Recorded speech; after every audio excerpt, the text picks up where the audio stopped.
వేసవి కాలంలో కుండలో నిల్వ ఉంచిన నీళ్లు చల్లబడతాయి.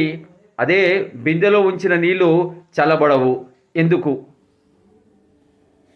కుండ ఉపరితలంలో ఉన్నటువంటి నీరు కుండ లోపలి భాగంలో ఉన్నటువంటి నీటి నుండి వేడిని, ఉష్ణాన్ని గ్రహించి ఈ ఉపరితల నీరు నీటి ఆవిరిగా మారి కుండకు ఉన్న రంధ్రాల ద్వారా ఈ నీటి ఆవిరి వాతావరణంలోకి విడుదలవుతుంది. ఈ కుండ లోపల ఉన్నటువంటి నీరు ఉష్ణాన్ని లేక వేడిని కోల్పోవడం వల్ల కుండ లోపల భాగంలో ఉన్నటువంటి నీరు చల్లగా అవుతుంది. అయితే ఈ కుండను మనము ఎక్కువ గాలి తగిలే ప్రదేశంలో ఉంచితే ఆ నీటి ఆవిరి వాతావరణంలో విడుదల కావడం అనేది ఎక్కువగా జరుగుతుంది. తద్వారా ఈ కుండలోని నీరు కూడా ఎక్కువగా చల్లబడుతుంది.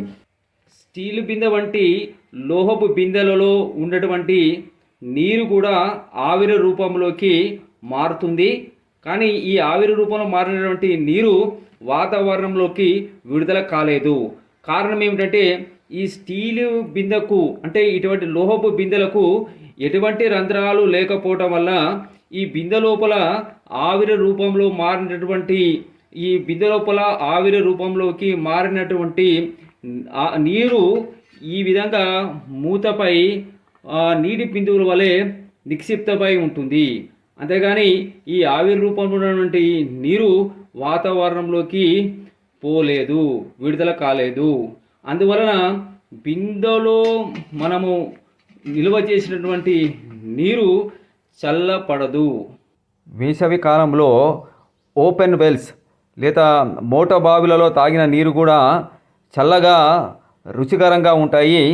దీని కారణము బహుశా కుండలోని నీళ్ళు ఏ మెకానిజం ద్వారా చల్లబడతాయో అదే మెకానిజం ద్వారా ఈ ఓపెన్ వెల్స్ లేదా మోట బావిలలో నీరు కూడా చల్లబడుతూ ఉండవచ్చును. కుండలోని నీరు చల్లబడడం అనేది వాతావరణంలో ఒక ఓపెన్ సిస్టంలో జరిగేటువంటి ప్రక్రియ. మ్యాన్మేడ్ మనుషులు తయారు చేసినటువంటి ఫ్రిడ్జ్లో నీళ్లు చల్లబడడం అనేది ఒక క్లోజ్డ్ వ్యవస్థ, అంటే ఒక మూసివేసిన వ్యవస్థలో జరిగేటువంటి ఒక ప్రక్రియ. కుండ అనేది ప్రకృతి మనకు ఇచ్చిన ఒక ఫ్రిడ్జ్ లాంటిది. కాబట్టి ఈ నీళ్లు మనకు ఆరోగ్యానికి మంచి చేస్తాయి. ఫ్రిడ్జ్ అనేది మనుషులు తయారు చేసినటువంటి ఒక మిషన్. కాబట్టి ఈ నీళ్ళలో ఈ ఫ్రిడ్జ్లో పెట్టిన నీళ్లు తాగడం వల్ల అనేక అనారోగ్య సమస్యలు తలెత్తుతాయి.